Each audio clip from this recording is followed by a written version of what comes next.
Marni.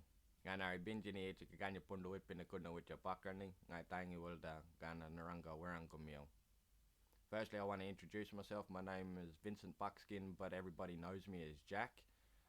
My Aboriginal name is Ganya Pundu Ipina Kunawicha, which is a bit of a tongue twister, but I break it up into three smaller names. Ganya is my individual totem or responsibility that I have to play in our society. We actually have a birth order system down here, which is where we fit in the family, and that's good Nwitcha. Tells you I'm third born in my family. The reason why we tell you this in our introduction, we want to know if we're talking to the head of the family. My two sisters will constantly remind me that I'm the baby brother and forever will be. But the middle part of our name is actually a name that we derive from our children. At the moment, it's Bundu Bina, which is the father of the dragonfly. My youngest born son is Bundundu, the dragonfly. But my name has changed three times. Before Bundundu Bina, I was Nguku Bina. My second born son was Nguku, which is the barking owl. And my eldest is Gulyu, the black swan. So I was Gulyu Bina. So for me, it's constantly reminding myself that I have to get used to my own name, but it's forever changing. But the reason why we have that middle name is to help our children with their responsibility, is to care for the life and the habitat of their totem.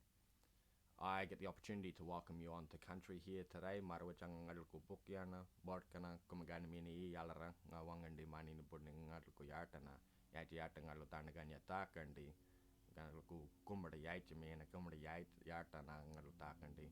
So we have lots of different countries. We pay respects to our ancestors of the lands that we stand on. But on behalf of my people, I welcome you to this part of the country. There's language in the country that I stand on, Kaurna people and Kaurna country, is my grandmother's language and my grandmother's people. And I'm honoured that I get the opportunity to welcome you in her mother tongue language. I'm the first person in my family to be able to speak language fluently and publicly since colonisation.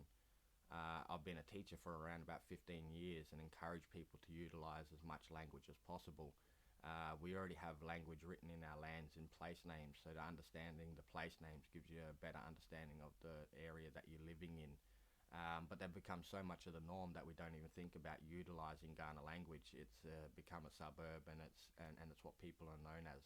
So we encourage and promote as many people to utilise as much language and culture as possible.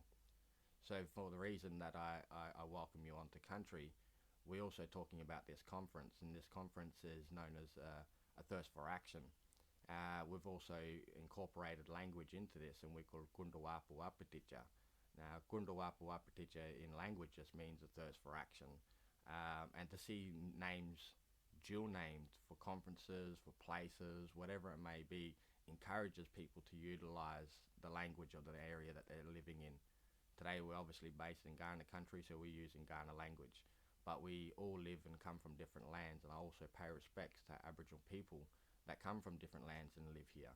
I pay respects to non-Aboriginal people that live on our country but aren't originally from here, because we all become part of this society that we now live in. It's all of our responsibility to care for the life, the habitats, and sustain the environment for what it is, but also to maintain our culture.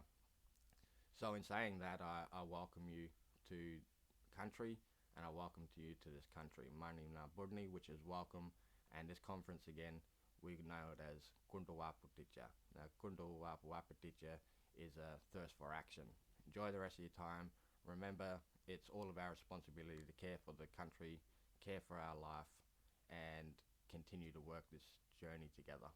Ngachalia.